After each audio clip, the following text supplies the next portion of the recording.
Save the date എന്ന് പറയുന്ന ഒരു പരിപാടി. അതെന്താ, ഞങ്ങളുടെ നിക്കാഹ് ഇതാ ഇന്ന ദിവസം എന്ന് പറഞ്ഞ് ഡേറ്റ് അങ്ങ് തീരുമാനിക്കുമ്പോഴേക്ക് ആ ഡേറ്റ് ആളുകളൊക്കെ സേവ് ചെയ്യാൻ വേണ്ടിയിട്ട് അത് അറിയിച്ചോളൂ, കുഴപ്പമൊന്നുമില്ല, അത് അറിയിക്കുന്നതൊരു തകരാറില്ല.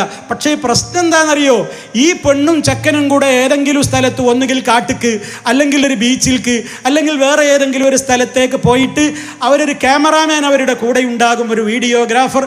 അയാൾ പറയും പോലെ ഇവൾ ആടണം, ഇവൾ ഓടണം, ഇവർ പാടണം, അതുപോലെ തന്നെ ഇവൾ ആക്ഷൻ കാണിക്കണം, ഇവൾ കെട്ടിപ്പിടിക്കണം, ഇവൾ ചുംബനമർപ്പിക്കണം, ഇവൾ കുഴഞ്ഞു നിൽക്കണം, അങ്ങോട്ട് നോക്കണം, ഇങ്ങോട്ട് ചെരിയണം, ചുണ്ട് ഇങ്ങനെ പിടിക്കണം, കണ്ണ് ഇങ്ങനെ അടക്കണം.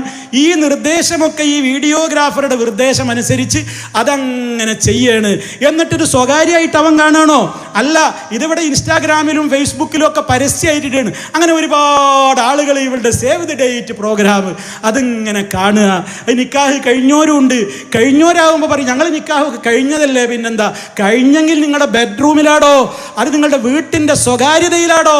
കെട്ടിപ്പിടിക്കലും വാരിപ്പുണരലും ചുംബനമർപ്പിക്കലും മറ്റു കേളികളുമൊക്കെ അത് അവനവൻ്റെ ബെഡ്റൂമുകളിലാണ്.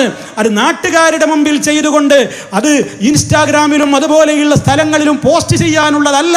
ഇതെൻ്റെ പ്രിയപ്പെട്ട സഹോദരങ്ങളെ നിങ്ങൾ മനസ്സിലാക്കണം.